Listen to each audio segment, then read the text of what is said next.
Padre nuestro que estás en los cielos, Señor, en esta noche queremos expresarte nuestra gratitud, porque así como en todas las demás ocasiones, tú nos has acompañado, Señor, a la luz de la palabra, para que, Señor, a través de la Biblia podamos, Señor, tener esta oportunidad de aprender juntos tu palabra y de una manera distendida, abierta y cómoda, Señor, haber tenido este privilegio de poder compartir y, Señor, recibir nuevas herramientas para el servicio que tú has puesto en nuestras manos.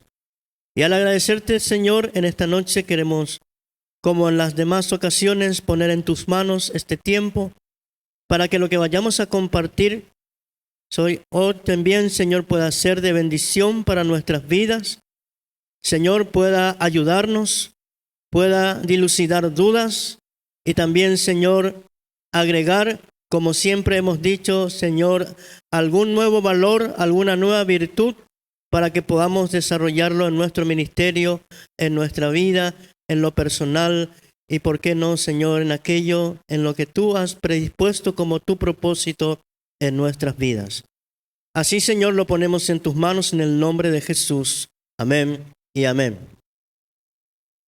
Bien, damas y caballeros, vamos a meternos ya en lo que es nuestra última sesión y el análisis del último género que nos toca desarrollar en el texto bíblico. Estamos en la página 30 de nuestro material, para los que me están siguiendo con el material.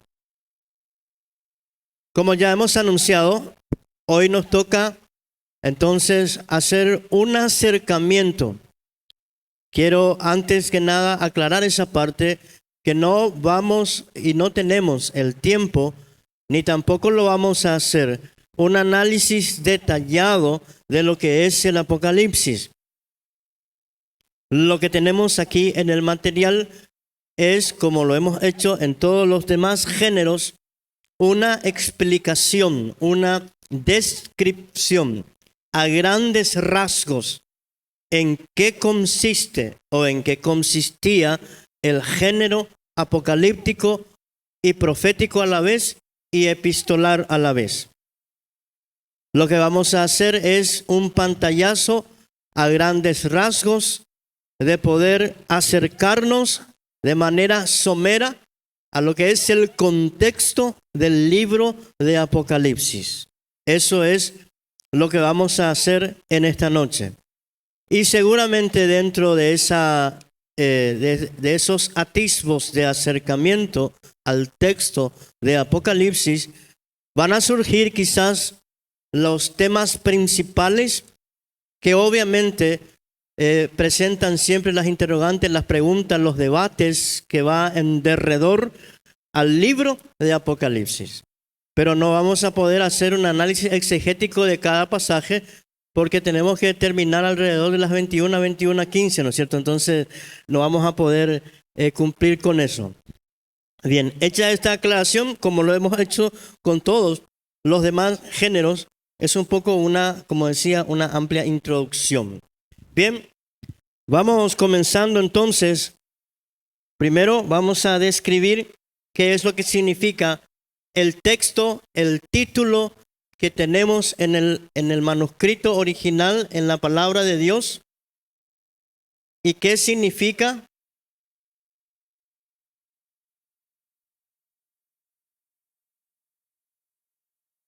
este es el texto en griego, y aquí traduciendo un poco se lee esto Apocalipsis, o algunos lo pronuncian igual, Apocalipsis. Si se dan cuenta, se transliteró la palabra directamente del griego. La palabra Apocalipsis, aquí lo voy a volver a escribir tal cual como es en español. La palabra en griego significa revelación. Entonces, el título en sí del libro ya nos da una idea de qué es lo que contiene este material al cual nosotros le llamamos Apocalipsis. La palabra en griego significa revelación. En algunos comentarios bíblicos o en otros diccionarios del griego también puede decir que la palabra también puede significar algo parecido a discorrer el velo, o sea, deslizar el velo, sacar el velo, que viene a ser lo mismo que revelar algo. Por eso es que, por ejemplo, en inglés, el título del libro, casi en la mayoría de las Biblias en inglés, directamente lo pone con esta palabra, revelación. Ya no aparece tanto el título en griego original como nosotros lo tenemos transliterado al español. Eso es lo que significa entonces la palabra Apocalipsis, significa revelación. Leyendo lo que dice el material en la página 30 dice: Juan escribió a 7 iglesias conocidas en ciudades conocidas con condiciones del siglo I también reconocibles. Y estas iglesias son Éfeso, Esmirna, Pérgamo, Tiatira, Sardis, Filadelfia y la Odisea. Es más, el texto es muy claro, en la cual dice que por lo menos en los primeros 3 capítulos del Apocalipsis, que es el género epistolar, que enseguida vamos a explicar que el Apocalipsis es una conjunción de 3 géneros al mismo tiempo. Aquí dice el material que el libro de Apocalipsis o la carta se escribió específicamente para 7 iglesias. Eso es algo muy llamativo en el Apocalipsis, porque estas 7 iglesias estaban, mejor dicho, en lo que hoy es el oeste de Turquía, cerca del mar. Entonces, la mayoría de estas iglesias, o todas las iglesias, mejor dicho, no estaban en los lugares tradicionales. No hay ninguna iglesia que estaba cerca de Jerusalén, ni en Galilea, ni mucho menos en Antioquía, que fue una iglesia muy importante en el siglo I, ni en las iglesias en Siria, ni en las zonas donde estaba o estuvo la iglesia primitiva. Sino el Apocalipsis se escribió a iglesias que estaban en lo que hoy es Turquía. Eso nos tiene que quedar bien claro dónde estaban ubicadas estas 7 iglesias. Ninguna de ellas existe lamentablemente en la actualidad, por lo menos de forma oficial, porque Turquía hoy está completamente dominada por el Islam. Eso es otro dato muy llamativo con respecto al Apocalipsis. Dice, la mayoría de los problemas de interpretación surgen de los símbolos y de que el libro trata de sucesos futuros, pero al mismo tiempo está colocado en un contexto identificable del siglo I. Esa frase vamos a ir subrayando, hermano. Vamos a ir subrayando frases y oraciones como lo vinimos haciendo, que nos van a ir ayudando a tratar de hilar y hacer lo que siempre aprendimos a hacer en hermenéutica. Y de entrada les digo que si no hacemos eso, siempre vamos a leer de manera incorrecta el Apocalipsis. ¿Qué queremos decir con eso? Siempre hemos estado repitiendo a lo largo de este módulo que no solo el Apocalipsis, sino toda la Biblia, nosotros tenemos que leerla desde el tiempo que fue escrita, no desde nuestro tiempo. Eso es lo que la hermenéutica nos ha venido enseñando. Es decir, que primero tenemos que entender la época, el tiempo, el contexto histórico de lo que sucedía en el momento en que esta carta o este libro fue escrito a finales del siglo I. Eso quiere decir que gran parte de la interpretación del Apocalipsis va a depender de cuánto realmente entendemos de la situación que se vivía en Israel o en estas iglesias del Asia Menor, que era la provincia romana donde estaban inmersas estas iglesias cuando se escribió el Apocalipsis. Volviendo a escribir una línea de tiempo como hemos hecho varias veces, Si volvemos a escribir una línea de tiempo del siglo primero después de Cristo, según la tradición, el Apocalipsis se tuvo que haber escrito alrededor del año 97 después de Cristo, en el siglo primero, que va desde el año 0 al año 100. Según la tradición, aunque hoy en día eso ya está en debate, fue quizás el último escrito del canon del Nuevo Testamento.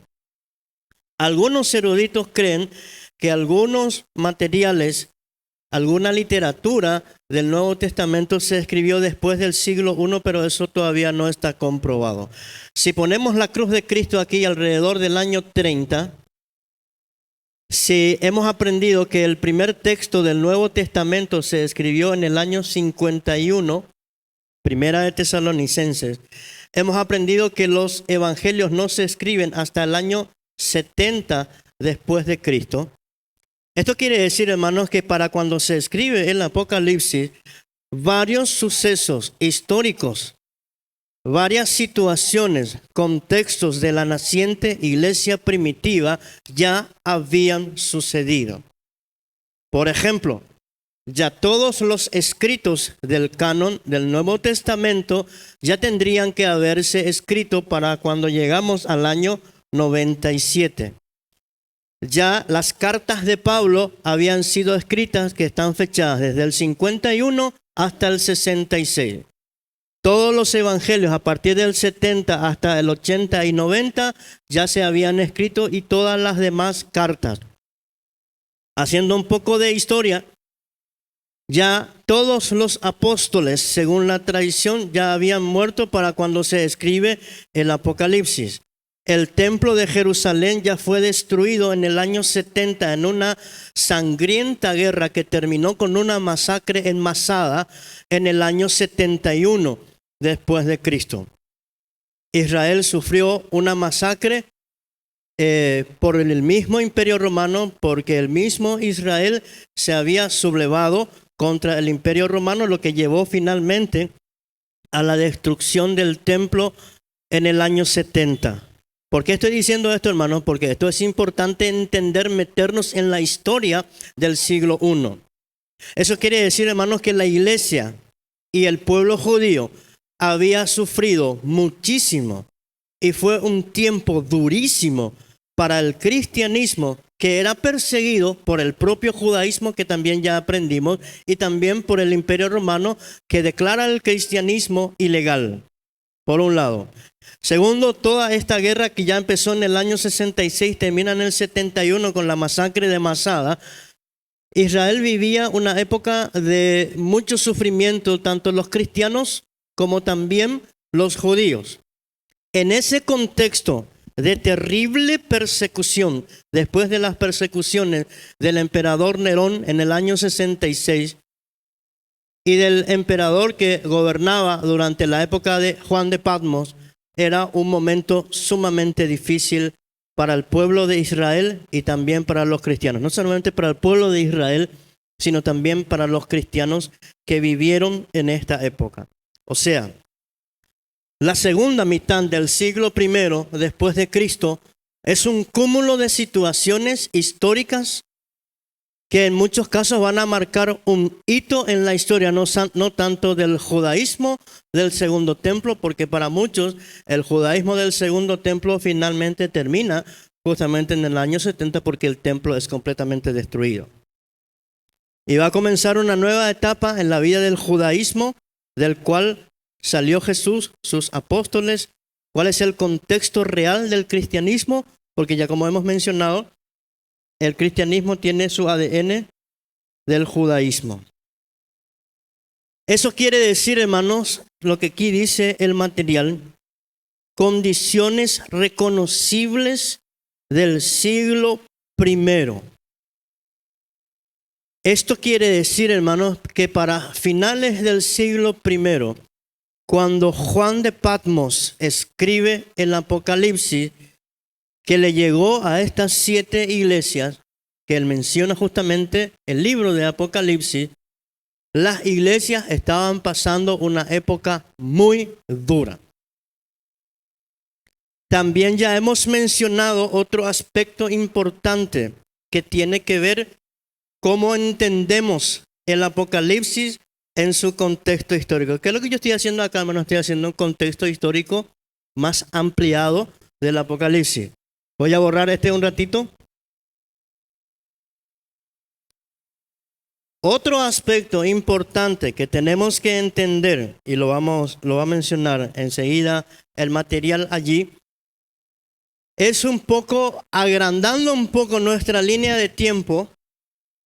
Si ponemos por acá nuestro año 0 y nos vamos 2 siglos para adelante y 2 siglos para atrás,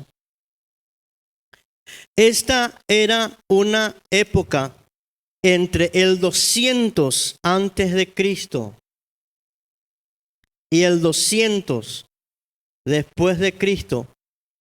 Se vivió en Israel, no en el cristianismo, sino completo en Israel, que después eso va a influenciar en el cristianismo, una época eminentemente escatológica. Se vivían tiempos escatológicos. ¿Qué significa esto? Escatológico viene de 2 palabras del griego.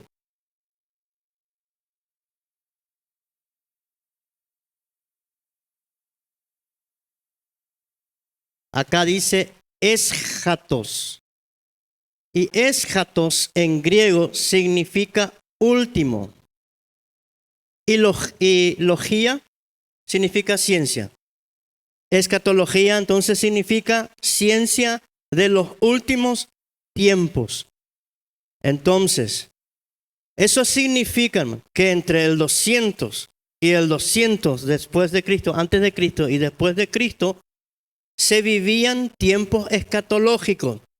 Como Israel había perdido su independencia desde el siglo II, específicamente alrededor del 178 antes de Cristo, con la revolución de los macabeos, en contra de Seleucida o Epífanes IV, que era uno de los gobernantes que gobernaba Israel en aquel tiempo, todavía dentro del imperio griego, antes por el imperio medo-persa. Israel fue perdiendo cada vez más su independencia. Cuando salió del tiempo griego, vienen los romanos, que van a dominar todo el resto de la historia en Israel. Entonces en Israel había una idea, había una creencia, se adoptó un sistema escatológico, como dice, últimos tiempos, tiempo del fin, en la cual ellos pensaban que Dios de alguna manera iba a enviar al Mesías, un Mesías guerrero, un Mesías con espada, que iba a liberar a su pueblo de la subyugación de los imperios que simultáneamente vinieron dominando a Israel. Ellos creían que en algún momento iba a haber un fin violento, un fin del mundo, así literalmente, en donde Dios iba a rajarle a todos, iba a quemar todo e iba a restaurar a Israel. Por eso es que entre el siglo II antes de Cristo y el siglo II después de Cristo se vivió esta etapa de fiebre escatológico, una especie de fiebre apocalíptico, donde van a aparecer varios mesías o personas que quisieron tener el rol de Mesías. Cuando Jesús aparece en el centro de este tiempo, el sentir escatológico estaba al rojo vivo. Esa es una de las explicaciones históricas por qué el pueblo judío no aceptó a Jesús como el Mesías, porque ellos esperaban otro tipo de Mesías. Ellos esperaban un Mesías guerrero. Ellos esperaban un Mesías con espada, que forme un ejército y que vaya con todo a aplastar en aquel momento al imperio romano. Pero como Jesús no fue ese tipo de Mesías que esperaba el judaísmo tradicional, pues bien, fue rechazado como tal. Esa es la parte histórica de cómo es que la Biblia misma dice, a los suyos vino y los suyos no lo recibieron. Ese es el motivo por el cual, hermano, Jesús no fue aceptado como Mesías. Esto también de paso, una vez más, volvemos a repetir. Ya no tenemos que caer nosotros en el error de pensar de que los judíos no aceptaron a Jesús como Mesías porque Él rompió con el judaísmo. Eso es totalmente equivocado, es estirado de los pelos, y el que dice eso no sabe, no entiende la historia de Israel. Porque Jesús jamás rompió con el judaísmo. Él murió siendo judío, murió profesando el judaísmo. Sí, era un rabí, era un fariseo. Jesús era fariseo de la escuela de Hillel. Lo hemos dicho eso en algún momento en este módulo. Porque también le llamaban rabí. Sí, ya sé lo que está pensando, ya estoy escuchando las preguntas allí. Sí, pero él siempre se enfrentaba a los fariseos. ¿Cómo Jesús no era fariseo? Los fariseos siempre se peleaban, eso era normal en la época de Israel. Era común que un fariseo con 10 discípulos se esté discutiendo con otro fariseo y sus discípulos. Eso era común en Israel. Porque el judaísmo en el cual vivió Jesús no era homogéneo, como hemos dicho varias veces. El judaísmo en el que vivió Jesús era muy heterogéneo, muy ecléptico. ¿Qué quiere decir eso? Había varios grupos, varias maneras, varias creencias, y para colmo estaban en un tiempo sumamente escatológico. Eso es muy importante, hermano, entender en qué contexto se escribió el Apocalipsis que nosotros tenemos en nuestro canon. Quiere decir que en un momento álgido, a mitad de este tiempo acá, a fines del siglo I, para cuando Juan de Patmos escribe su texto, se vivía una etapa en la historia en donde hubieron también otros apocalipsis, otros autores. La literatura apocalíptica en este tiempo es muy abundante. Se fueron descubriendo fragmentos, se fueron descubriendo vestigios de otros apocalipsis que existieron. El único que sobrevivió o que fue aprobado en nuestro canon es el Apocalipsis de Juan. Seguimos andando. Parece necesario decir desde el principio que nadie debe estudiar el Apocalipsis sin cierto grado de humildad. En otras palabras, no podemos afirmar que sabemos todo o que tenemos toda la verdad sobre el Apocalipsis. Vamos ahora a lo que dice acá el material, la naturaleza del Apocalipsis. Es una combinación singular de 3 tipos de géneros literarios. Para subrayar esto: apocalíptico, profético y epistolar. El Apocalipsis es especial porque al mismo tiempo es una epístola. Es el único en la Biblia, por lo menos que conocemos, que tiene el género apocalíptico o escatológico. Decir apocalíptico es lo mismo que decir escatológico.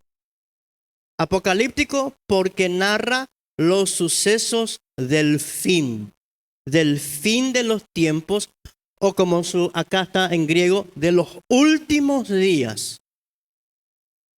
Y también es un libro profético. Eso es indudable. Entonces, el Apocalipsis es una combinación de 3 géneros literarios. El género apocalíptico es el género principal en el libro, que es solo uno, aunque muy especial.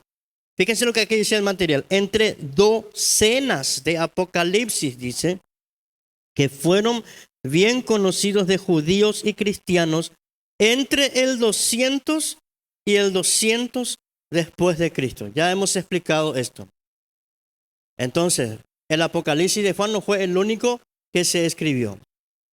Hace algunos siglos atrás, en la tumba de un monje de la Edad Media, se descubrió en su tumba que este monje fue enterrado con un ejemplar del Apocalipsis de Pedro. que quiere decir que era muy popular en algún tiempo, que no está en el canon. Las raíces se encuentran en la literatura profética del Antiguo Testamento, especialmente las que se encuentran en Ezequiel, Daniel, Zacarías y partes de Isaías. ¿Se acuerdan ustedes en nuestra última clase cuando los hermanos que tenían el género profético nos decían que de toda la literatura profética de la Biblia, solo un 1% de toda esa literatura queda aún por cumplir?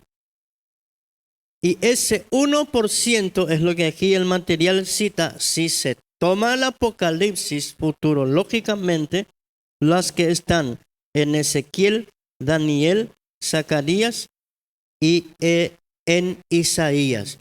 Eso quiere decir que el autor de Apocalipsis conocía estos textos y conecta de alguna manera su profecía con las que estaban incluidas en estos libros que hemos mencionado aquí, especialmente en esos contenidos que narraban los tiempos finales o el juicio final.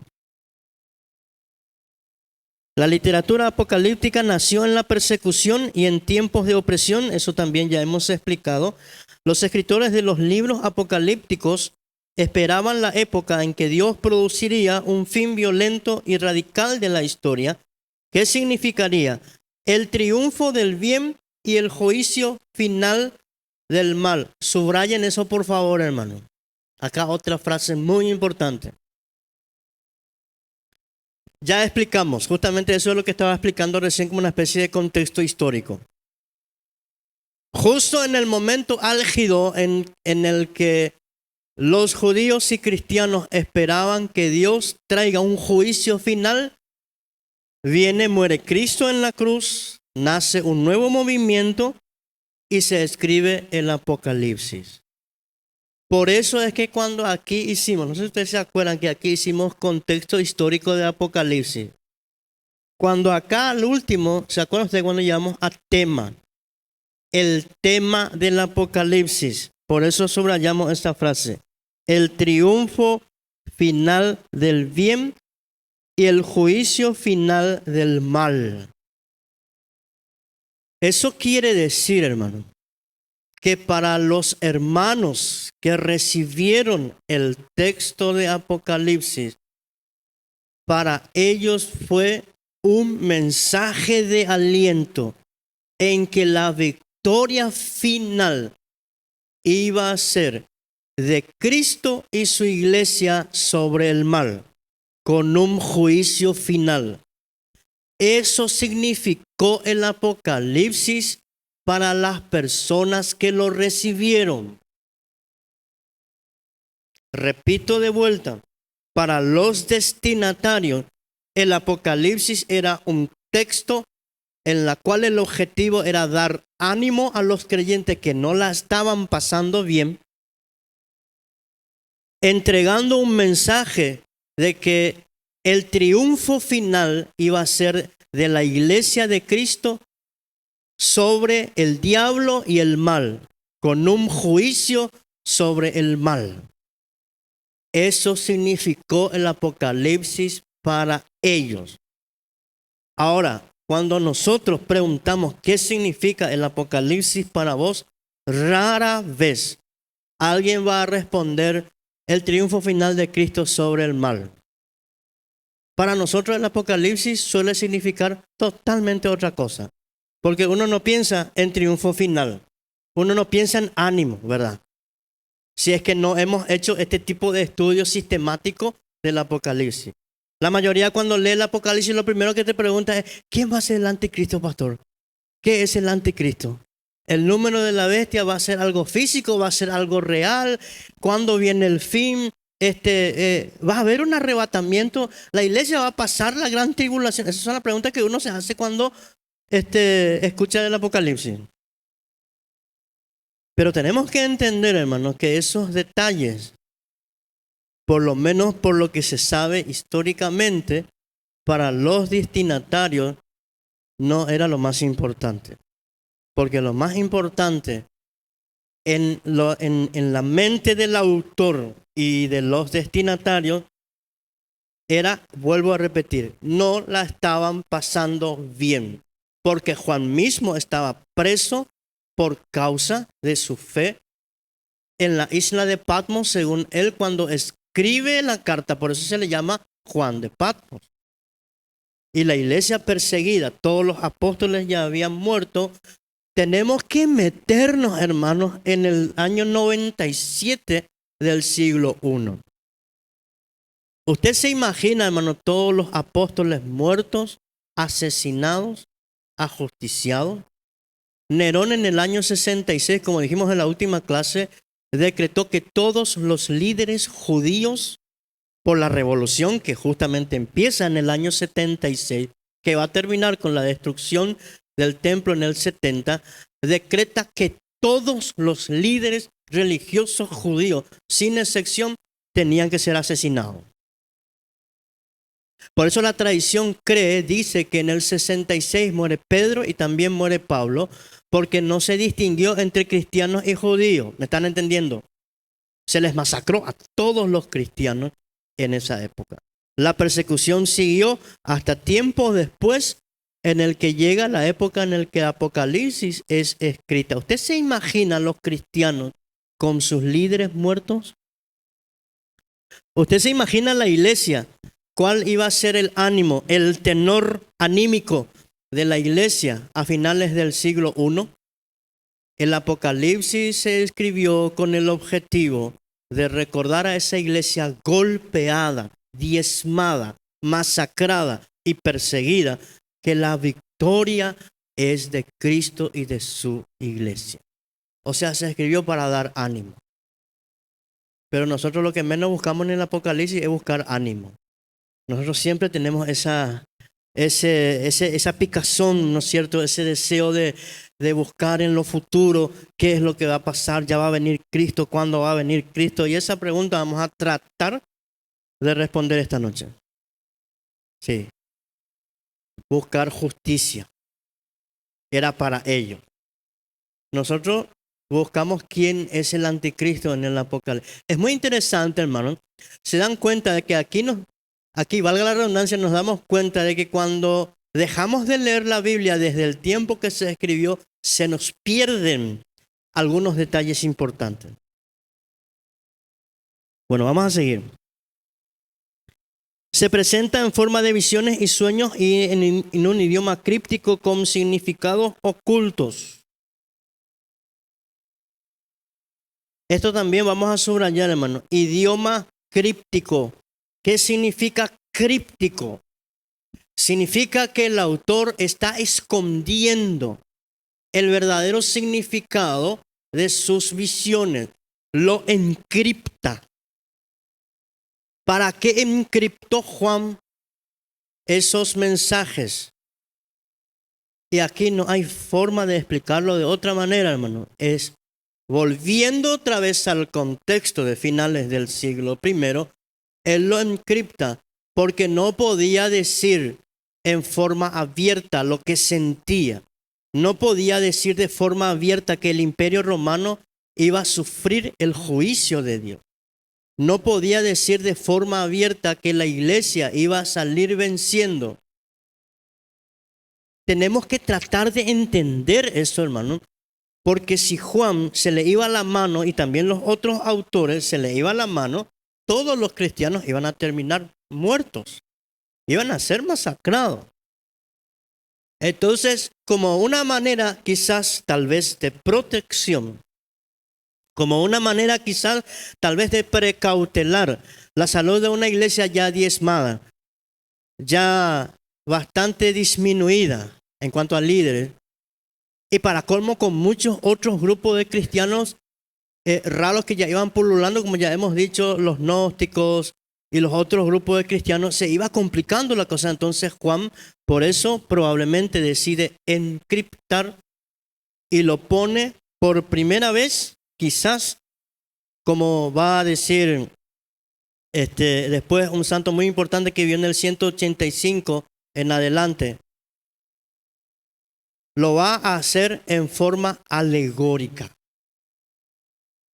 Y también esta es otra clave, hermanos, que probablemente después nos vamos a estirar de los pelos, que el Apocalipsis está en un idioma críptico. Significa eso que intentar interpretarlo de una forma muy literal quizás no sea el camino. Pero el problema es que cuando uno dice eso y va a hacer la exégesis, ¿verdad? Muchos quizás van a sacar su galletita criollita. Y eso es lo que no quiero que pase esta noche, sí. Dice, las imágenes con frecuencia vienen en forma de fantasía. El Apocalipsis no usa un seudónimo. Juan no quiso seguir la fórmula regular en esto. Es decir, Juan pone su nombre real. Muchos ponían un nombre ficticio justamente evitando ser muertos. No ponían su nombre real. Dice, lo que hace del Apocalipsis como profecía de Juan sea diferente es la combinación de lo apocalíptico con los elementos proféticos. Juan se propone que este Apocalipsis sea un mensaje profético para la iglesia. El Apocalipsis como epístola se debe notar que esta combinación de lo apocalíptico con los elementos proféticos se ha puesto en forma de carta. Como hemos dicho, el Apocalipsis es una mezcla de las tres cosas. Una carta, un libro escatológico y un libro profético. La necesidad de la exégesis, el propósito original del autor, el significado principal de Apocalipsis es el que Juan le dio, que a su vez debe haber sido algo que sus lectores entendieron. Eso también vamos a subrayar. Aunque nos cueste entenderlo nosotros, o reconocerlo nosotros, mejor dicho, por más que Juan usó un idioma críptico, inentendible muchas veces para nosotros, lo más probable es que estas 7 iglesias a quienes se les escribió el Apocalipsis, ellos sí entendieron el idioma críptico de Juan. Lo más probable que ellos sí entendían. Seguimos leyendo. Recordemos que la pregunta para entender el propósito de un autor o un libro es ¿para qué? El propósito del Apocalipsis es profético. Se debe tener la mente abierta a las posibilidades que haya significados secundarios inspirados por el Espíritu Santo, pero que los lectores y el autor no pudieron comprender completamente. Es obvio que quizás también, como aquí dice el material, pudo haber existido porciones o fragmentos del Apocalipsis que tampoco los lectores entendieron bien. La verdad que no lo sabemos. Nunca podremos eso llegar a comprobar, a no ser que se descubra algo que diga que ellos entendieron o no entendían, pero lo más probable es que gran parte de lo que Juan escribía sí entendieron. Especialmente con el tema del número de la bestia. Ya enseguida vamos a llegar a eso. Sigue. Se debe tener cuidado de no usar demasiado el concepto de analogía de la escritura en la exégesis del Apocalipsis. La escritura se interpreta a la luz de otras escrituras. Las claves para la interpretación del Apocalipsis deben hallarse dentro del texto del Apocalipsis mismo, o de lo contrario, al alcance de los destinatarios originales o las personas a quien se envió la carta. Las imágenes son la parte más difícil de la tarea exegética. Por eso 2 puntos son especialmente importantes. 1. Cuando Juan mismo interpreta sus imágenes, estas deben mantener con firmeza y deben servir como punto de partida para la comprensión de otras. Por ejemplo, en el capítulo 7, 9 y 13, 14, cuando aparecen las personas con vestiduras blancas y palmas en las manos, ya está la interpretación de quiénes son ellos. Y no necesito inventar que son los ambientalistas que se están manifestando por la protección de los recursos naturales. Aquí solo pone un ejemplo, hermanos, el material de las diversas diversas personas de grupos no reputados o quizás no debidamente identificados y mucho menos supervisados, que hoy en día intentan interpretar como se les antoja, como se les canta, o gente que no tomó su remedio bien y de repente alza un video en YouTube y dice cualquier cosa ahora. En algunos casos, en el Apocalipsis ya está la interpretación, solo es cuestión de leerla. Por ejemplo, acá en este caso, acá dicen los pasajes, Jesús mismo le dice a Juan quiénes eran estas personas que Juan vio en una de sus visiones. Lo mismo, Ezequiel capítulo 1 se conecta directamente con el pasaje de los 4 seres vivientes que Juan ve. Y tanto en Ezequiel como en Apocalipsis, probablemente el autor de Apocalipsis está incluso citando el libro de Ezequiel. Si alguna vez usted leyó Ezequiel capítulo 1, va a tener un atisbo de qué estamos hablando. ¿Quiénes eran los 4 seres vivientes que una vez más en Apocalipsis aparece que están en Ezequiel capítulo 1? Y tanto en Ezequiel como en el Apocalipsis ya está la interpretación de qué podría representar esa visión que Ezequiel vio siglos antes que se escribiese en Apocalipsis. Sí, sí. No, sí,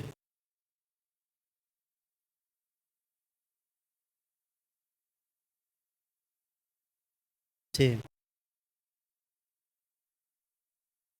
sí. Muy buena pregunta. El texto en sí, para repasar un poco lo que ya hemos visto en clases anteriores. El texto no solamente del Apocalipsis, sino de todo el Nuevo Testamento estaba hecho en griego.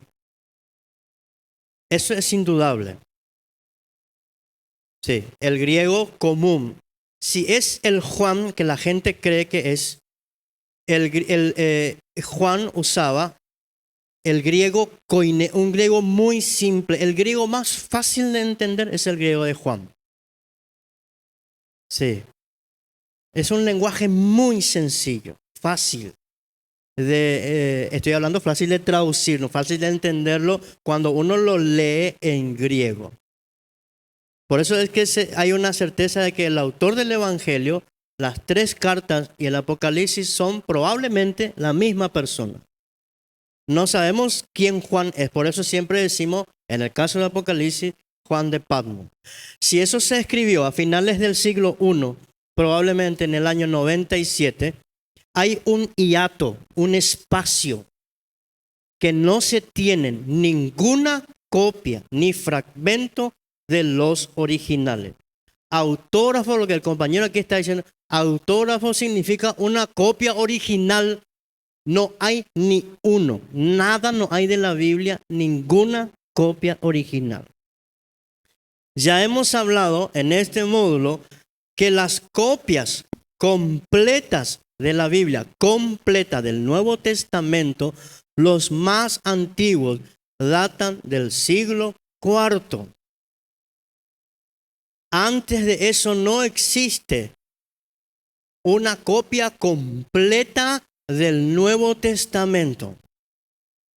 Si pudieran existir fragmentos, pedazos que se descubrieron. Cuando yo digo fragmentos, estoy hablando de centímetros, así 2 letras, y los arqueólogos y los filólogos se vuelven todos locos, hermano, por un pedacito de fragmento del Nuevo Testamento que se encuentra, porque para ellos es oro eso. Nosotros no valoramos eso porque a nosotros nos da igual. Nosotros estamos en otras cosas hoy en día, ¿verdad? Pero para el filólogo y para el arqueólogo, para ellos se les abre el cielo si se descubre una cosa como esa. Las copias más antiguas son las famosas unciales que se escribían todo con mayúscula. Y son hasta el siglo IV. La copia más fidedigna que se pudo o que se obtuvo o se tiene hoy es lo que... ¿Se acuerdan cuando hicimos acá la diferenciación entre el textus receptus y el texto crítico. Especialmente en el texto crítico, que es el más antiguo, está hecho en griego y no es una retraducción. El códice sinaítico. En el códice sinaítico está la copia quizás más antigua que se descubrió hasta hoy, no solo del Apocalipsis, sino del Nuevo Testamento. Y el texto que está en esas copias, porque estamos hablando de un espacio mínimo de 200 años, entre Juan de Patmos y el siglo IV, 200 años como mínimo, no existe, según los filólogos, mayores diferencias que ese texto, esa copia, concuerda con el original en un 90%. Lo dicen los filólogos, los que realmente entienden, como ya hemos hablado muchas veces, los expertos, los eruditos en el texto. Eso significa que el texto, la copia más antigua en forma completa del Apocalipsis, ya estaba tal cual como tenemos nosotros hoy en la traducción.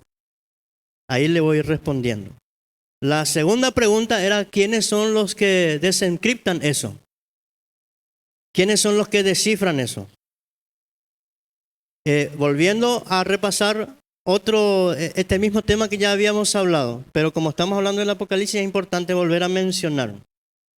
El proceso cuando se tiene un texto antiguo, copias de copias de copias, el primer paso lo hace el filólogo, que es el experto en el texto. El filólogo lo que hace es analiza el texto, analiza este manuscrito con este otro manuscrito, ve las variantes que hay y te dice cuál podría ser más antiguo. Y por el tipo de letra, por la forma de escribir, ellos son capaces de datar el manuscrito. Data del siglo V, data del siglo VI. Probablemente si esta es una copia fidedigna o esta es una falsificación. Ese es el trabajo que hacen son expertos en el texto, los que realmente entienden del texto. Cuando el filólogo solo analiza la parte histórica textual, la parte crítica, los errores en el texto, las incongruencias, las inconsistencias, las variantes graves. Eso es lo que hace el filólogo. ¿Entienden, hermano? El filólogo no se mete en temas teológicos ni mucho menos religiosos. Cuando el filólogo termina su trabajo, le entrega eso a los teólogos. Y son los teólogos los encargados, como hemos aprendido la teología, que ¿en qué consiste? En cómo interpretamos la Biblia. El teólogo, que también es un experto, o se espera que sea un experto, si es que es un buen teólogo, es aquel que basado en el informe filológico del texto, estoy hablando del original, no el español, en griego comienza a analizar y lo empieza a interpretar. El filólogo hace la parte histórica, quizás arqueológica también, el análisis de las variantes, te dice cuál texto es fidedigno, cuál no. Y el teólogo se encarga, digamos que en el caso del Apocalipsis, de intentar desencriptar eso. Así funciona. Muy bien. ¿Alguna otra pregunta hasta allí? Señor. Sí. Escatológico. Sí. Sí, perfecto. Sí.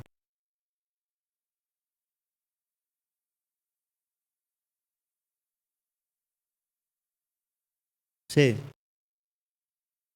Y una particularidad de la historia de la iglesia, si lo analizamos desde el punto de vista de la iglesia, es que hay una escuela, justamente que vamos a ver las escuelas de interpretación del Apocalipsis, que justamente habla de eso, de que es un fenómeno que cada generación que vivió pensó que en su tiempo iba a venir Cristo. Es un fenómeno más bien social antes que teológico. Voy a explicar por qué dije un fenómeno social antes que teológico. Porque la gente pues no mira la teología, hermano. La gente solo mira las estrellas, solo mira lo que ve en la tele, solo mira lo que ve un tilingo, lo que dice un tilingo en YouTube y dice, ya va a venir Cristo. Y no mira lo que dice el texto de la palabra. Por eso es que es un fenómeno, digo, que es más social que teológico. Pero es evidente, en la década de 1840 incluso se fechó el fin del mundo en el año 1844. No pasó absolutamente nada. Y en varias generaciones se puso una fecha que iba a venir el fin del mundo. En el siglo XX, hermano, hubo varios sucesos, varias fechas que se pusieron. Yo me acuerdo, no sé si acá los memoriosos recordarán cuando íbamos a pasar del 99 al 2000. ¿Se acuerdan que se dijo que las computadoras se iban a colgar todo porque le faltaba el dígito del 00? Se iba a colgar todo, que íbamos a reventarnos todo, que iba a colapsar todo y que ese iba a ser el día del fin. No pasó absolutamente nada. Después en el 2012, estos pobres mayas que no tenían nada que ver con esto, nadie se preocupó en leer bien lo que decía el Popol Vuh de la cultura maya. Jamás dijeron que se iba a reventar todo. Ellos lo único que dijeron es termina un ciclo y termina otro. Es más, lo leyeron, lo interpretaron mejor que nosotros. Todo es cíclico. Y después hubo diferentes personas, o sea, hay una especie de paranoia, podemos llamarlo de esa manera, una especie de percepción de que cada generación que viene piensa que en su tiempo va a venir Cristo. Sin embargo, Jesús nos dejó claramente y nos dijo, mirad las señales. Así como cuando veis que el fruto ya va madurando, ustedes saben que se acerca la siega. En otras palabras, fíjense en las señales. Y hoy les voy a compartir el que para mí es la señal contundente que dice cuándo va a venir Cristo. Contundente. Para mí esa es la señal más clara en la Biblia. Bien, seguimos leyendo el material. Dice,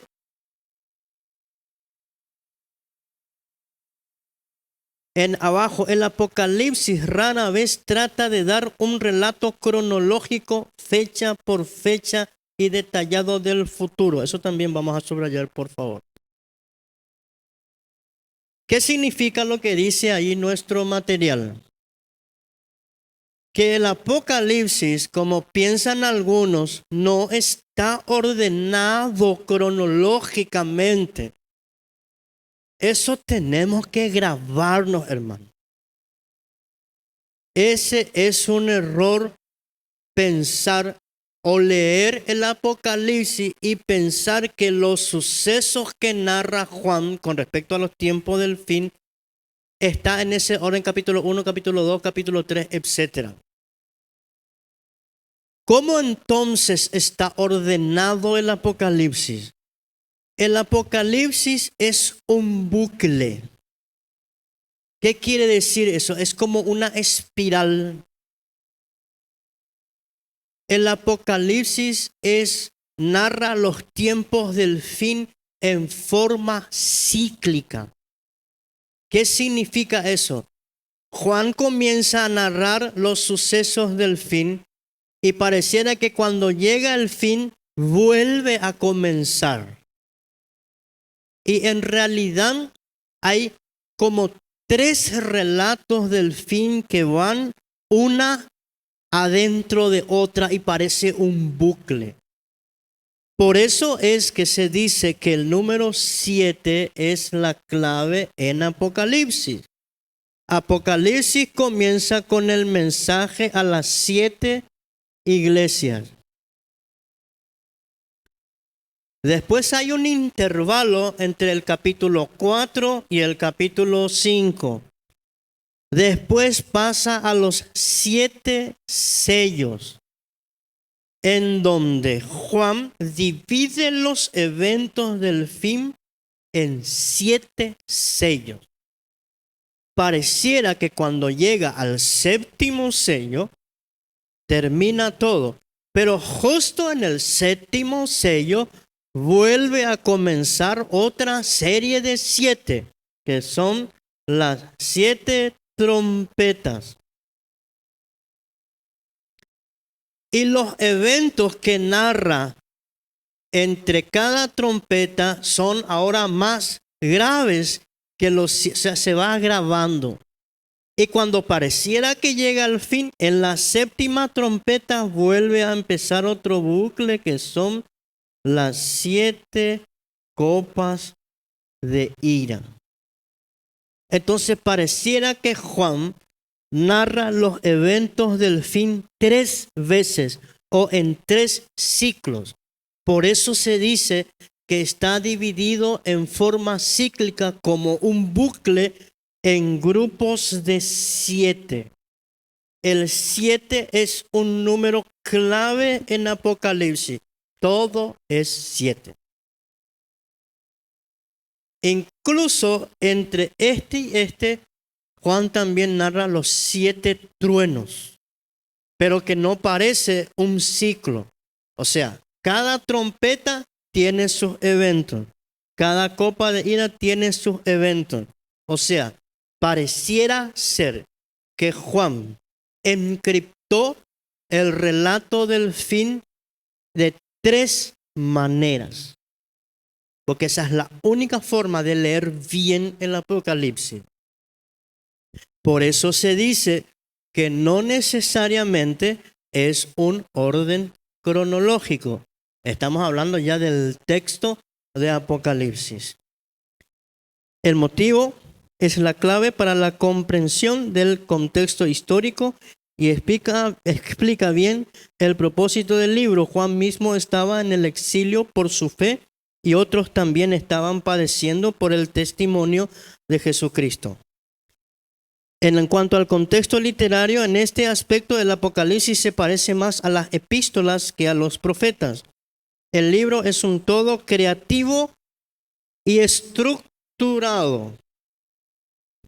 Dice, y cada visión es parte integral de ese todo.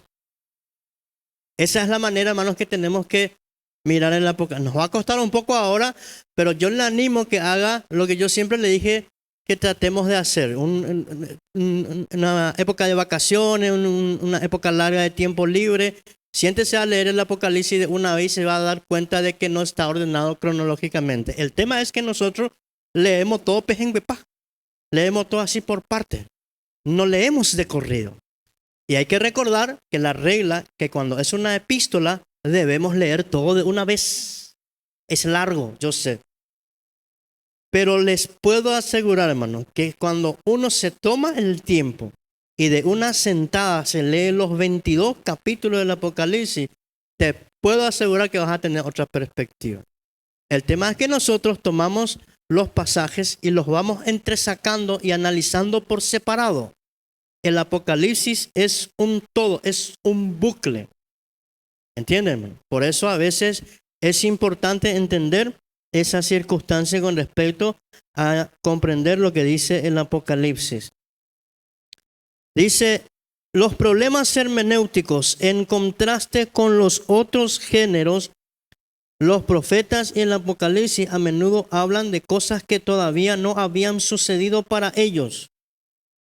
Judá sí fue a la cautividad y sí fue restaurado como lo profetizó Jeremías, y el imperio romano en realidad sufrió un juicio temporal en parte por medio de las hordas bárbaras, tal como lo vio Juan. ¿A qué?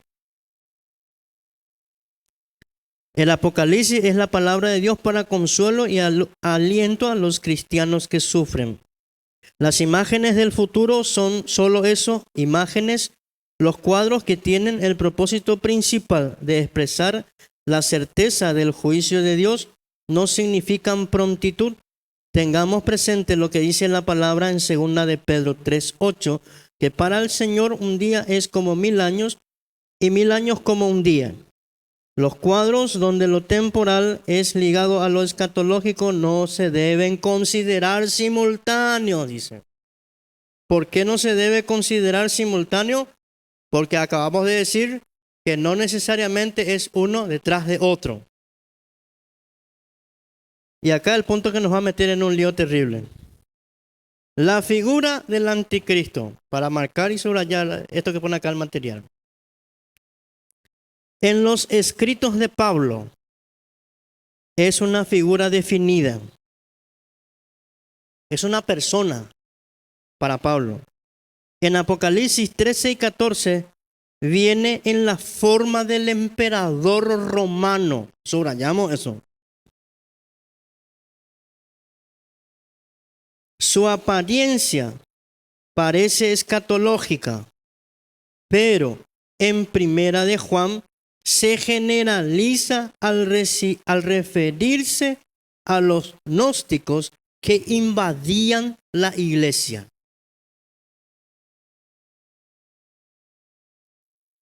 Esta es la razón por la cual hay varias escuelas de interpretación en el Apocalipsis.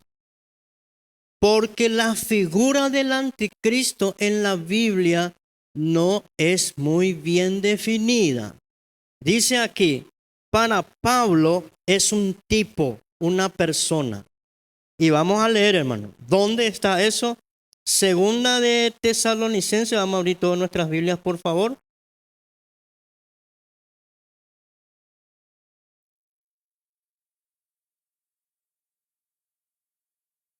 Segunda de Tesalonicenses, capítulo 2, versículo 1 en adelante. Vayan anotando estos pasajes. Capítulo 2. Y vamos a leer desde el 1. Pero con respecto a la venida de nuestro Señor Jesucristo y nuestra reunión con Él, os rogamos, hermanos, que no os dejéis mover fácilmente de vuestro modo de pensar, ni os conturbéis ni por espíritu, ni por palabra, ni por carta, como si fuera nuestra, en el sentido de que el día del Señor está cerca. Nadie os engañe en ninguna manera, porque no vendrá sin que antes venga la apostasía y se manifieste el hombre de pecado, el hijo de perdición, el cual se opone y se levanta contra todo lo que se llama Dios y es objeto de culto, tanto que se sienta en el templo de Dios como Dios, haciéndose pasar por Dios. O sea, Pablo aquí está describiendo a lo que después los teólogos interpretaron como el anticristo. Y de hecho, que hermanos, hay un consenso de que aquí Pablo está hablando del anticristo. Entonces, según el apóstol Pablo, el anticristo es una persona de carne y hueso. ¿Estamos entendiendo? Es una persona de carne y hueso que va a cumplir. Aquí Pablo está citando a Daniel, que va a cumplir la profecía de Daniel, aunque la profecía de Daniel ya se había cumplido. Ese es el problema con el libro de Daniel que ya había dicho antes.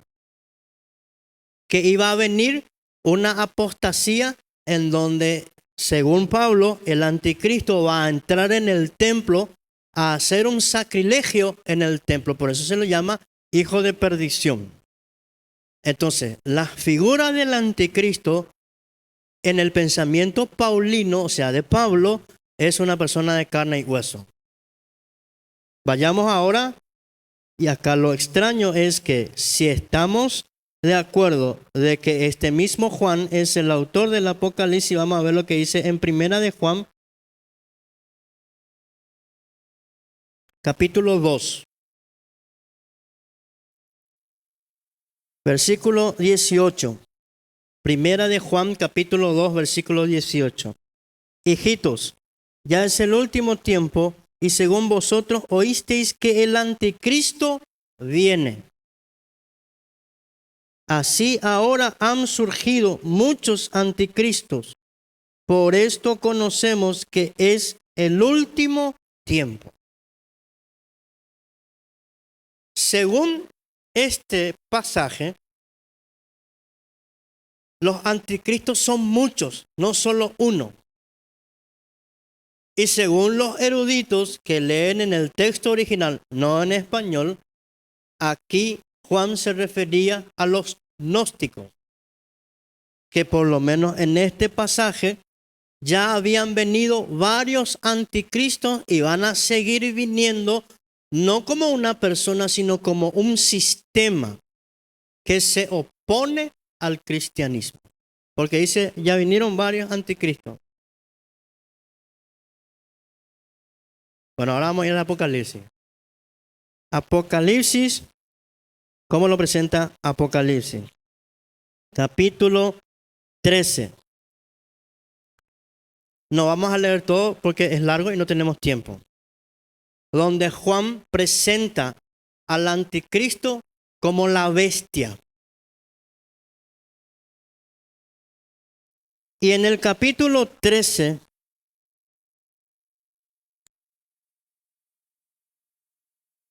vamos a leer desde el versículo 15. Y se le permitió infundir aliento a la imagen de la bestia para que la imagen hablase e hiciese matar a todo aquel que no la adorase. Y hacía que a todos, pequeños y grandes, ricos y pobres, libres y esclavos, se le pusiese una marca en la mano derecha y en la frente, y que ninguno pudiese comprar ni vender, sino el que tuviese la marca y el nombre de la bestia o el número de su nombre. Y aquí hay sabiduría. El que tiene entendimiento, cuente el número de la bestia, pues es número de hombre, y su número es 666. Es número de hombre, dice. Ahora, hermanos, vamos a explicar por qué se dice que el anticristo, si vamos a tomar literalmente lo que dice el Apocalipsis, es el emperador romano. Rebobinando. Para Pablo es una persona de carne y hueso. Si vamos a tomar lo que Pablo escribió en 2 de Tesalonicenses, todavía tiene que venir.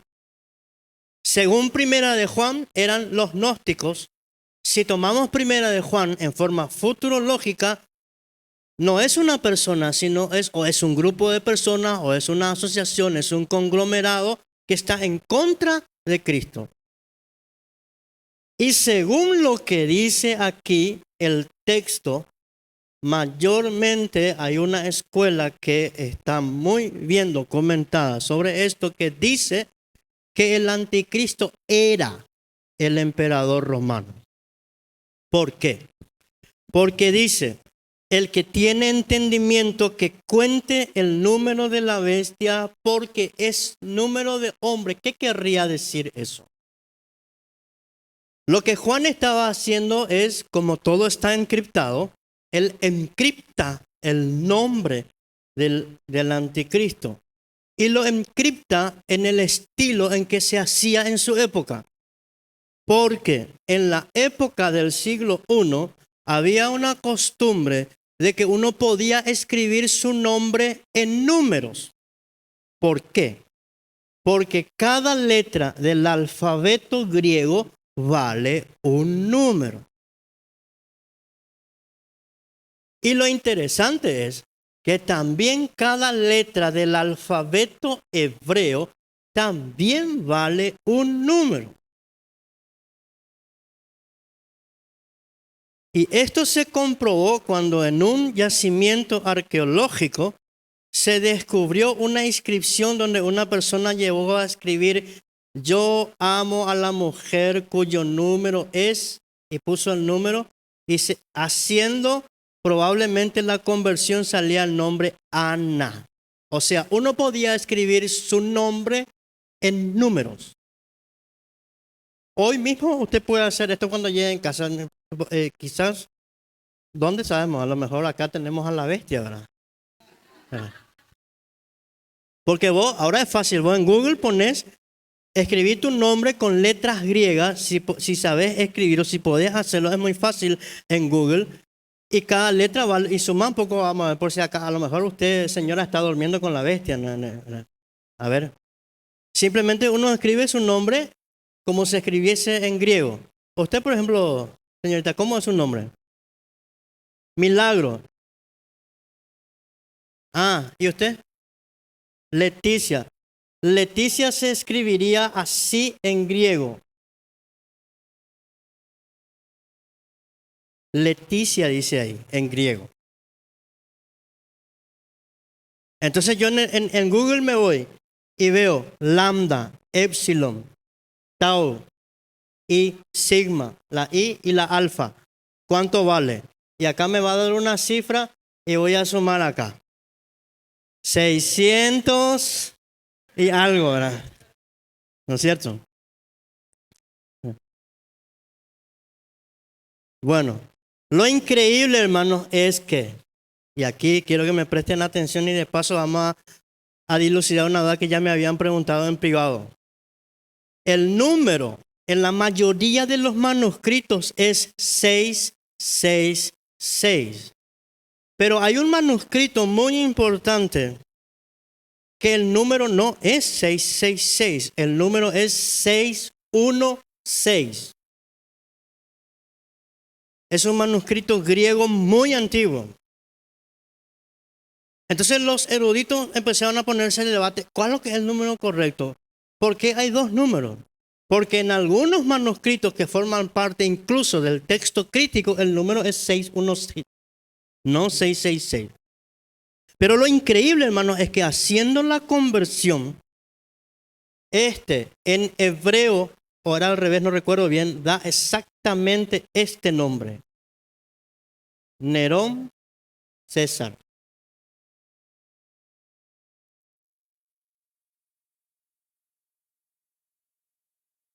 Y el 616, pero en griego, también da Nerón César. O sea, en ambos manuscritos el resultado es el mismo. Esto no da, esto una vez más, digo bien, demuestra, hermano, que la Biblia es fidedigna.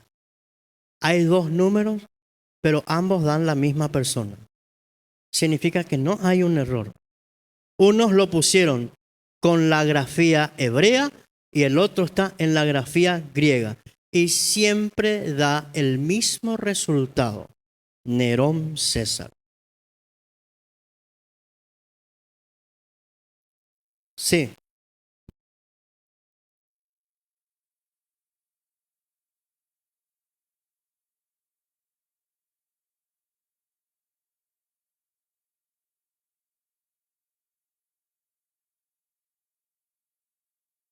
¿A qué le llamas analogía? ¿Qué queremos decir con eso?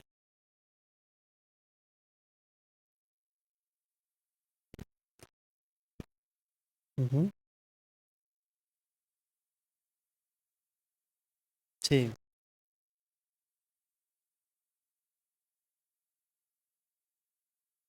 sí, sí, claro, sí. Todo es electrónico. Sí, sí. Para mí es más, siguiendo el pensamiento que usted dice, y estoy de acuerdo con lo que usted dice, es más cíclico y evolutivo. En la época de Juan, nadie podía hacer nada sin que el emperador romano dé su ok. Si el emperador romano te bajaba al pulgar, ule. Y lo que quizás Juan quiso decir, si es que en realidad Juan no se refirió solo al emperador romano, porque eso es evidente en el texto, de que Juan se refirió al emperador romano. Estamos hablando de Apocalipsis, ¿sí?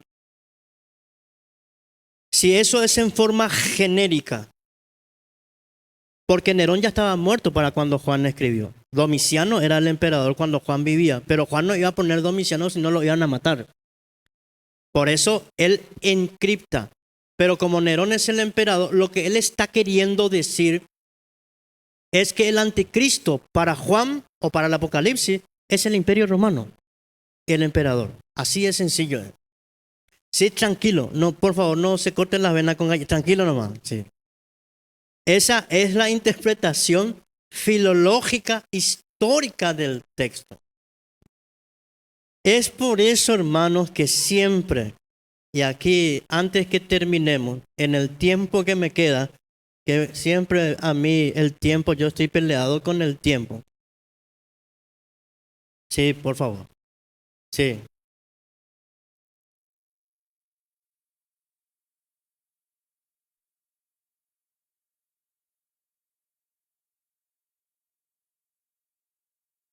Sí, sí.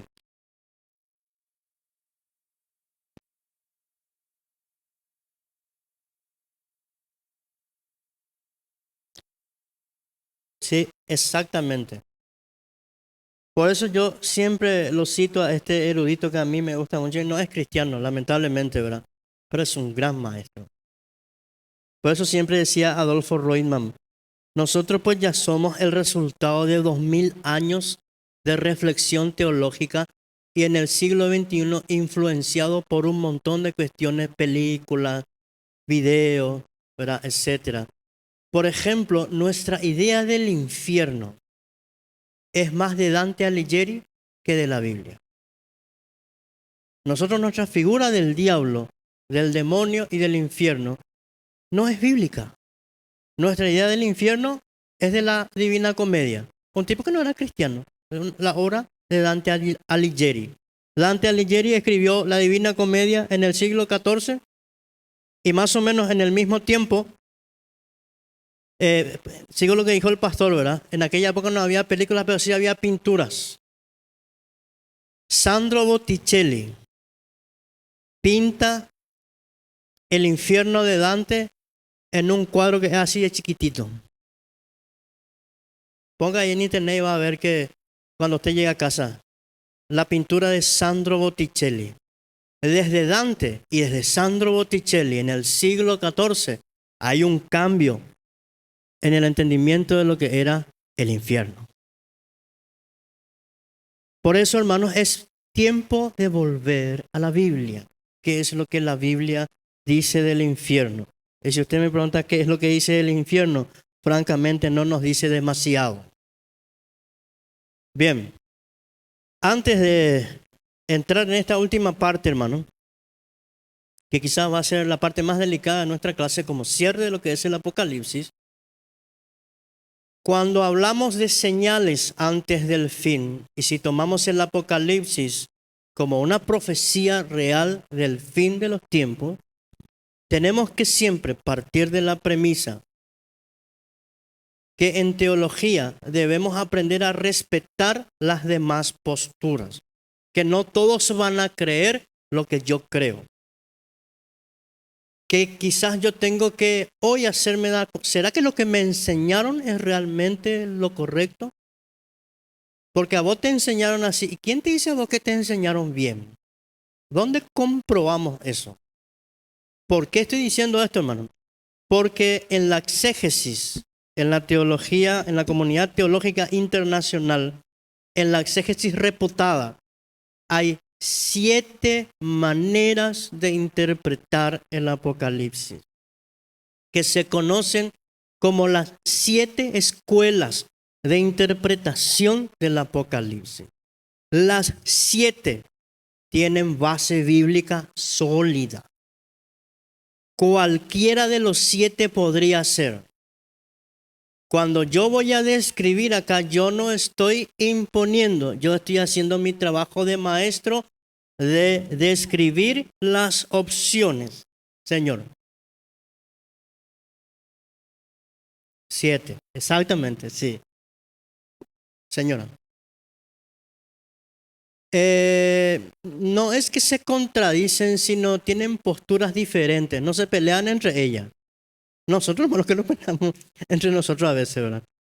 En algún punto quizás sí se van a contradecir. Hay una de ellas que hoy en día es muy cuestionada. Yo voy a citar acá las 7 que son aceptadas, porque hay otras que surgen como escuelas de interpretación que no son aceptadas. Lo que yo voy a poner aquí es lo que nosotros hemos investigado, lo que nosotros ya hemos hecho en la Facultad de Teología y está totalmente supervisada. ¿Me entendés, vagina, hermano? El primero, no tengo mucho espacio acá yo voy a poner por título y usted vaya anotando. Es la escuela preterista.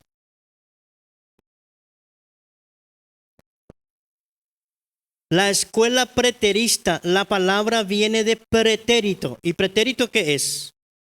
Pasado. La escuela preterista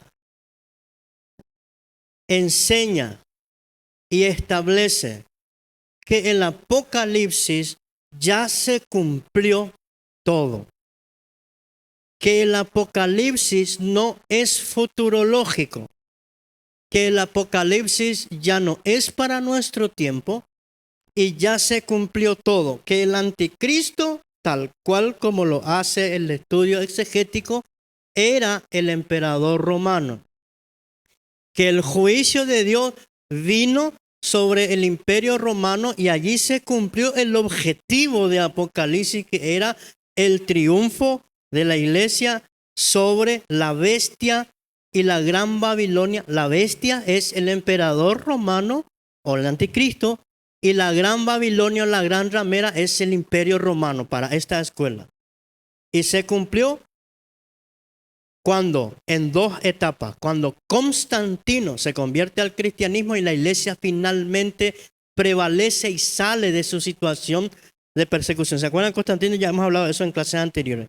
Y finalmente, cuando en el año 476, 100 y pico de años más después de Constantino, el imperio romano finalmente cae, es derrotada por las tropas, por los bárbaros, especialmente por los hunos, y termina el imperio de Occidente, o sea, Roma cae y queda el imperio bizantino, pero la Roma central o Roma Corner, y ahí se cumplió, según esta escuela, el Apocalipsis. O sea, ya todo se cumplió.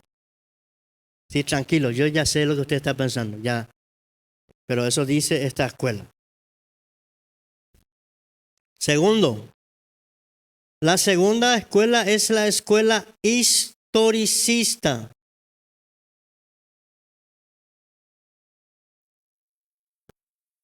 La escuela historicista interpreta el Apocalipsis, así como hemos dicho, en forma cíclica. Y como Juan lo fue agrupando en forma cíclica, como su nombre lo dice cada época ya tuvo su Apocalipsis. Y ahí también le voy respondiendo, no sé a quién era que me preguntó por aquí, creo que el compañero me preguntó por qué en cada tiempo se pensó que iba a ser el fin por las señales que veían, porque en cada época había un candidato para que sea el anticristo. Durante la Segunda Guerra Mundial, sin lugar a dudas, el anticristo para muchos fue Hitler. Después vino Saddam Hussein, Osama Bin Laden, ¿verdad? Y cada uno fue teniendo su anticristo. La pregunta es, ¿quién sería el anticristo hoy? ¿Vladimir Putin? Y cada época va teniendo su juicio, y cada época va teniendo su anticristo, y cada época, sobre cada época de la historia, la iglesia va triunfando hasta que finalmente algún día Cristo va a venir a buscar a su iglesia. Esa es la postura historicista. Después tenemos la escuela simbólica. También se lo llama idealista. La escuela simbólica interpreta el Apocalipsis desde su género y dice, todo es simbólico. No hay nada literal en el Apocalipsis porque su idioma es simbólico, su género es críptico. Entonces, para esta escuela, todo es en forma figurada. O sea, lo que hace el Apocalipsis es una descripción del juicio de Dios sobre el mal y que también va a haber un tiempo en el cual Cristo va a venir a buscar a su iglesia. Acá no existe anticristo como persona, no existe marca de la bestia. Todo eso está en forma simbólica. Hasta ahí me están siguiendo, ¿verdad? Bueno, 4. Por acá ya venimos complicándonos un poquito más. La escuela dispensacionalista. Larguísimo es su nombre. También se le llama a este premilenialista. ¿Por qué premilenialista? Porque viene del milenio. El milenio siempre fue un tema de cómo lo ubicamos en la historia, dónde lo ponemos. ¿Es literal? ¿No es literal? ¿Va a ser 1000 años? ¿Qué es lo que es el milenio? Porque es un dolor de cabeza, hermano. Imagínate, y vamos a explicar qué dice el dispensacionalismo. Dicho sea de paso, esta es la escuela que más se enseñó en las iglesias evangélicas, por lo menos en nuestro medio. Los bautistas, los pentecostales, la iglesia Asamblea de Dios, la iglesia de Dios y algunas facciones de las iglesias menonitas, especialmente los menonitas étnicos, son toditos premilenialistas, dispensacionalistas. ¿Y en qué consiste esta escuela? Esta escuela interpreta el Apocalipsis más de forma literal. Acá nada es literal, acá todo es literal. Entonces, en la escuela dispensacionalista, el anticristo es una persona de carne y hueso, por más de que ahí diga que es Nerón. No, el anticristo es una persona, porque Pablo dijo que es una persona, porque Juan dijo que puede ser una persona. ¿Qué? Cuando venga el fin, el dispensacionalismo divide la venida de Cristo en 2 etapas. Yo no tengo más espacio acá para ir anotando. Usted va anotando, ¿sí? La venida invisible de Cristo, que es lo que se conoce como el arrebatamiento. El dispensacionalismo dice que la iglesia va a ser arrebatada cuando Cristo venga. Cuando ocurra el arrebatamiento, interpreta, como dice, la bestia va a gobernar durante 7 años, porque Apocalipsis dice 2 periodos de 1000 no sé cuántos días que lo divide en 2 periodos de 3 años y medio. 3 años y medio de paz, 3 años y medio de guerra. Y durante ese tiempo, lo dice la Biblia en Apocalipsis 13 y 14, la bestia, que va a ser una persona de carne y hueso, va a imponer su marca, el 666, y según esta escuela va a ser una marca visible, es como un tatuaje. ¿Me están siguiendo, verdad? ¿En la frente o en la mano? Y que durante esos 7 años el anticristo va a gobernar mientras que la iglesia va a ser levantada, el Espíritu Santo se va a retirar y el anticristo va a gobernar el mundo y va a haber desastre, caos. Y ahí se va a cumplir lo que dice la Biblia: nadie podrá comprar ni vender, sino que tenga la marca de la bestia. Y que ya la salvación ya no va a ser por gracia, sino que el que no quiere marcarse va a morir. Pero el que reciba la marca, porque lo dice la Biblia, será lanzado al lago de fuego. Cuando terminen los 7 años, Jesús vuelve en forma visible. Por eso dije, divide la venida de Cristo en 2 etapas. Cristo viene y allí comienza el milenio. Por eso se llama premilenialista. O sea, primero el milenio y después el juicio final. Sí. cuando va a venir en forma visible, todo ojo le verá. Primero, nadie va a ver, va a sonar una trompeta y toda la iglesia va a ser arrebatada. Bueno, no toda la iglesia, los que se portaron bien, los que le trataron bien al instructor Aquila y Priscila, los que le trajeron regalitos. ¿Me está siguiendo, verdad? Sí, eso. Sí. Bueno. Entonces, los que no se han arrebatado van a tener que morir por su fe, si no irán al infierno. Después el milenio y después recién el juicio final. Esa es la postura dispensacionalista. La quinta escuela es la escuela premilenialista, pero no dispensacional. Acá ya no tengo espacio. No dispensacionalista. ¿Qué significa? ¿Cuál es la diferencia entre este y este? Este es muy literal. Este es no literal. ¿Entienden? Para esta escuela sí va a haber una gran tribulación. El anticristo puede ser una persona o puede ser un sistema. Puede ser la Unión Europea, puede ser la ONU, puede ser cualquier otra agrupación. Puede ser el conglomerado coreano, chino, ruso. Pero no necesariamente una persona. La marca de la bestia es algo simbólico. Para esta escuela, el 666 es el sistema económico mundial que va a ir gobernando. Por eso me gustó lo que dijo el compañero, ¿verdad? De que hoy en día, ya dentro de poco ya no vamos, todo, en realidad todo lo está acá, hermano.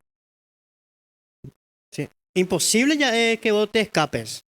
Se va cumpliendo lo que la Biblia dice y no habrá lugar donde esconderte. Así es que dejen de hacer macanada, hermano, porque sí o sí se le va a pillar.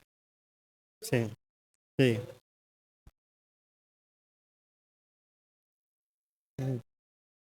Claro, sí. Todo.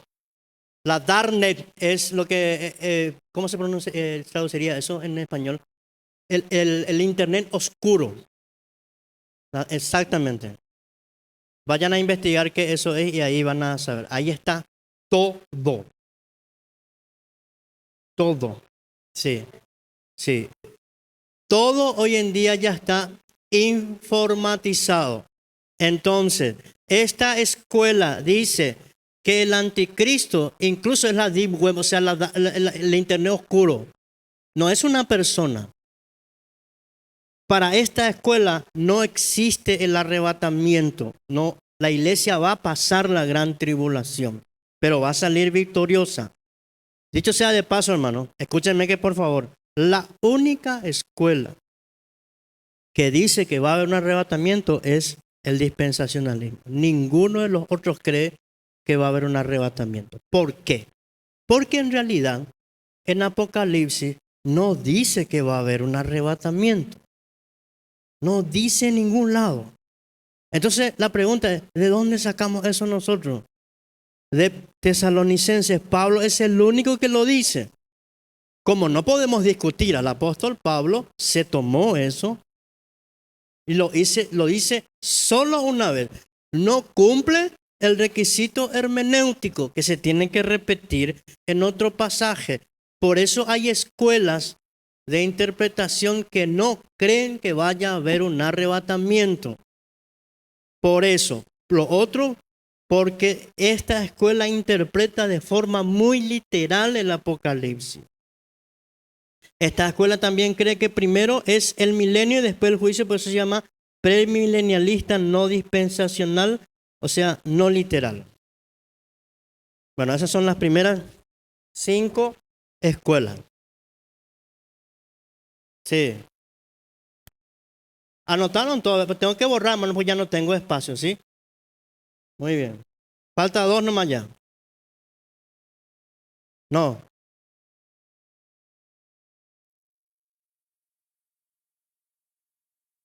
La escuela 6 es el postmilenialismo. Como su nombre lo dice, postmilenio. La forma más simple de explicar esta escuela es que ahora estamos en el milenio. ¿Por qué?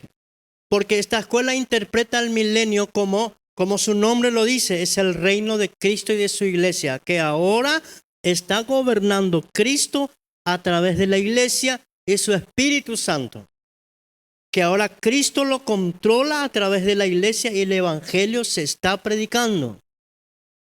Y que como dice Romanos, cuando se llene la plenitud de los gentiles, allí va a venir Cristo. Esta escuela dice que la gran tribulación no son 7 años, porque interpreta el Apocalipsis también de forma simbólica, de que la iglesia va sufriendo persecución, va sufriendo catástrofes. Son las señales que vemos en el mundo que indican que ahora estamos en el milenio, pero al mismo tiempo en el reino de Cristo. Que cuando llegue el tiempo, Cristo va a volver a buscar a su iglesia. El anticristo para esta escuela es lo mismo como el historicismo. Son sistemas que cada tiempo, cada época ha tenido alguien o un sistema que estuvo siempre en contra de la iglesia. Y que cuando más nos acercamos al tiempo del fin, se va agudizando ese anticristo o ese anticristianismo. Esa es la escuela postmilenialista. Para esta escuela, ahora ya estamos en el milenio. Y la última escuela es el amilenialismo. El término a viene de una negación. Acá dice, para ellos no hay milenio. Para ellos el milenio es solo una metáfora. Es solo una manera de describir que Cristo va reinando a través de su iglesia, casi igual que el postmilenialismo. El anticristo para esta escuela es o fue el emperador romano también y es el imperio romano. Va de la mano algo con el preterismo. El postmilenialismo también es muy historicista. ¿Entienden, hermano? Entonces, para estas escuelas, lo importante es que la iglesia va pasando ciclos y etapas en la cual tiene que ir venciendo, como dice Apocalipsis, y vendrá el tiempo en la cual Jesús vendrá y traerá a cada uno su recompensa, como dice Apocalipsis capítulo 22. Y estas son las 7 escuelas de interpretación del Apocalipsis. Muy bien, ahora sí, tiempo de preguntas y respuestas. Sí, señor. Sí.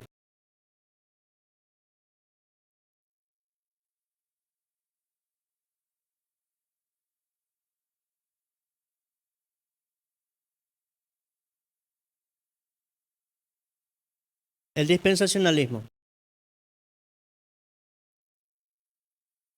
Sí. Sí. Tradicionalmente sí. Ya te pillé ya, pastor. ¿Cómo se conocen los teólogos entre sí, verdad? Sí. Sí.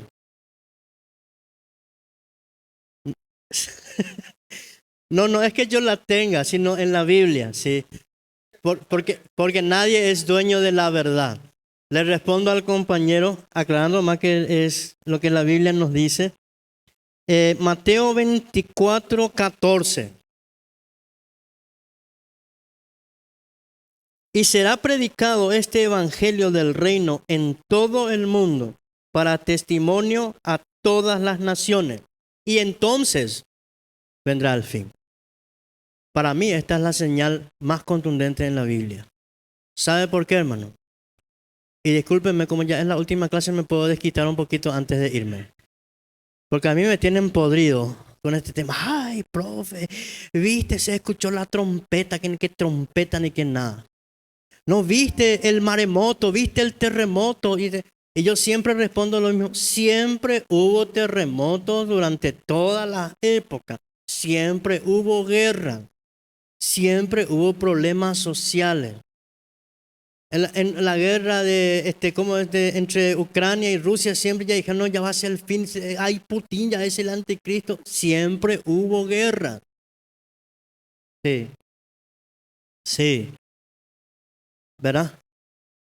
Pero hay una señal clara en la Biblia, hermano. Mientras tanto puede haber maremotos, terremotos, guerra, puede caer una docena de asteroides, pero mientras no se cumpla este versículo, Cristo no va a venir. Y falta mucho todavía, hermano. Según la misionología, más de 2.000 millones de personas aún no han escuchado absolutamente nada de Cristo. Sí, allá atrás.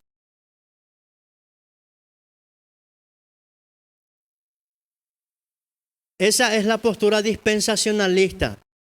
Los dispensacionalistas, y también respondiendo un poco a esa paranoia de que ya es el fin del mundo, si vamos a ser dispensacionalistas, cosa que hoy está muy cuestionada esa cuestión, primero tiene que haber paz en Jerusalén. Segundo, se tiene que reconstruir el templo de Jerusalén.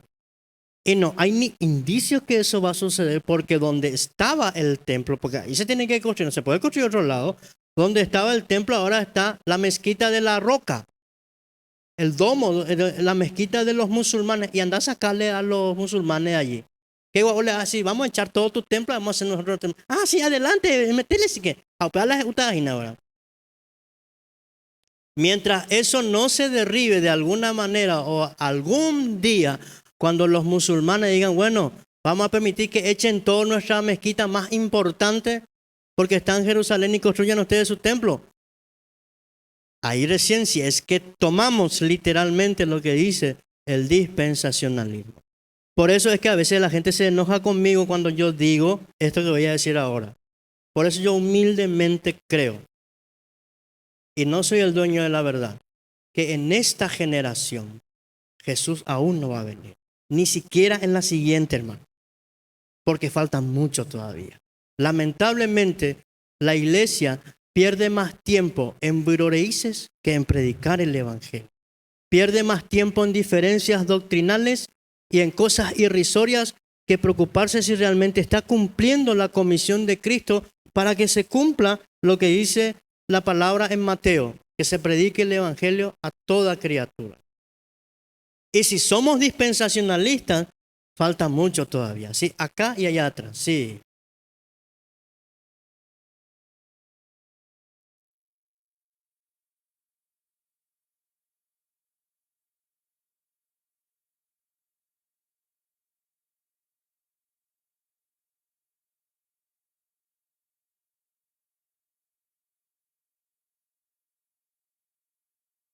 Sí. Sí.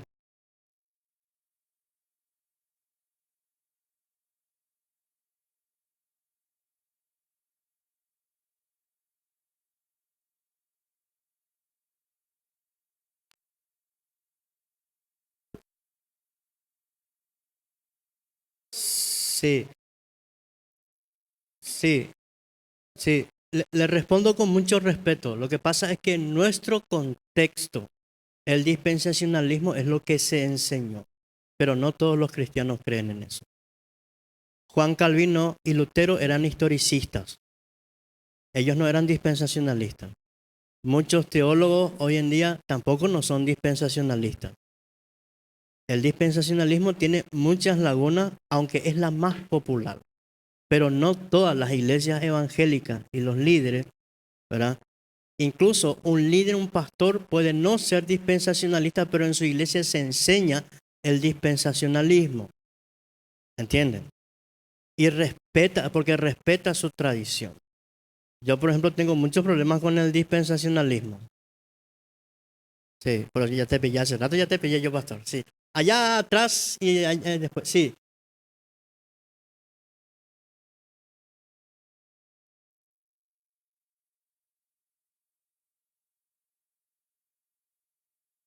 Sí.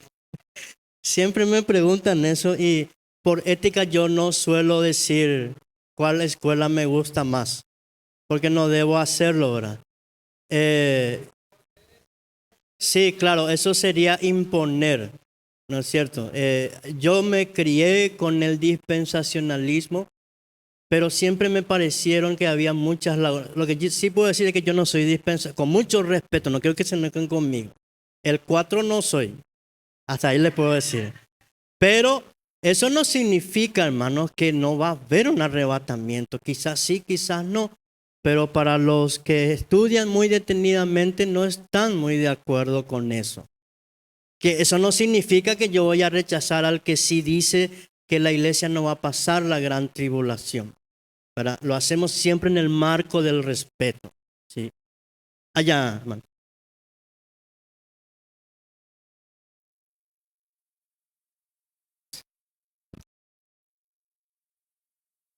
Sí,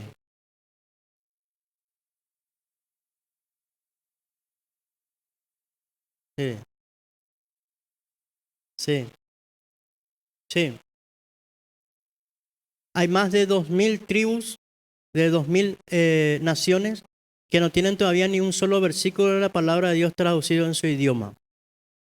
¿Usted no se imagina cuánto tiempo va a llegar convencerle a esas tribus de que aprendan a leer y a escribir? Y convencerle otra vez que hay que traducir la Biblia en ese idioma que ellos recién están aprendiendo y que acepten a Cristo a través de... Porque no puedes predicar sin la palabra de Dios. Por eso es importante, hermano, que la iglesia ore. Por eso decía Juan Driver, un autor muy importante de la comunidad teológica menonita, decía, cuando la iglesia pierde su misión, pierde su razón de ser. Deja de ser iglesia de Jesucristo. Bien, hermanos, vamos terminando. No quiero que nadie se retire todavía. Antes voy a explicar esto que vamos a hacer ahora. Si es posible, nos quedamos para hacer una foto grupal, pastor, una foto histórica. Voy a explicar antes de terminar. Siempre, perdón, es, siempre, esta es como este es el primer módulo, lo voy a explicar después, a partir del siguiente módulo, ya no van a ser ustedes solos. Siempre cuando termina un módulo, al final de la clase se hace una evaluación del instructor. Ahora usted va a tener la oportunidad de evaluarle a este muñequito que está acá enfrente, ¿verdad? Sí. Entonces, esto es confidencial. Esto usted no va a poner su nombre y usted aquí se puede desahogar con toda libertad. Entonces, voy a pedir si 2, 3 muchachos me ayudan acá, por favor. Creo que una hoja nomás. Vayan, los que van recibiendo, por favor, vamos rapidito porque creo que ya nos pasamos un poquito la hora. Sí,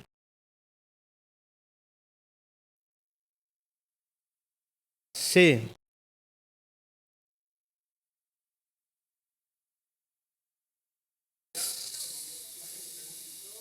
sí. Yo antes que nada quiero, justamente esas van a ser mis últimas palabras. Agradecer su afecto, su cariño. Siempre cuando me despido de un grupo, me despido con un dejo de tristeza, ¿verdad? Porque Roberto Vera, eh, creo que antes que ustedes pidiesen ya había otro grupo que pidió, que estaba esperando. Pero yo estoy seguro, hermanos, que ni bien terminemos allí, seguramente voy a volver otra. A veces las se despiden y se les da la repetición, pero creo que ya estaba calendarizado, ¿verdad? Sí, sí, sí,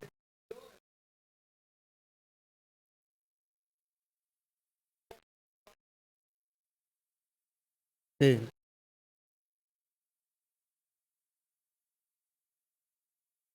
sí. Yo creo que sí o sí voy a volver otra vez este año. ¿Ok? Así que eso no se preocupen, por favor. Bien, voy explicando cómo es la evaluación. Donde dice lugar, pueden poner iglesia más que vencedores, Lambaré. Por favor, no se equivoquen ahí, por favor. Donde dice módulo, pueden poner simplemente módulo 1 para no escribir hermenéutica que es muy largo. Después usted va a encontrar algunos ítems donde usted, según su percepción, va a poner bueno, muy bueno, excelente, etcétera. Va a marcar. Y abajo, si usted quiere poner una observación, por favor, no vuelvan a mandar nunca más a este muchacho, algo así. usted puede poner allí alguna observación personal. No vayan a poner su nombre porque eso es confidencial. Después, en el último campo, ahí abajo, también se evalúa el material. ¿Qué les pareció el material? Difícil de entender, muy largo, etcétera. Como ustedes lo sienten, ustedes pueden ir marcando con respecto al material. Una vez que terminemos con eso, una vez más voy a pedir a 2, 3 voluntarios. Vamos a juntar las hojas y se le entrega acá a nuestra señora coordinadora. Y tienen que firmar la planilla, hermano. Eso también me estoy olvidando, ¿sí? Entonces, no, vamos a pasar y cada uno va a firmar y el que firma ya se puede retirar porque al firmar ya está poniendo que está presente. Y la foto también vamos a sacar, ¿sí? Bueno, qué bueno. Bien, hermano. De mi parte ha sido un placer en nombre del Instituto Aquila y Priscila, la Universidad Evangélica del Paraguay. Muchas gracias, hermano, que Dios les bendiga.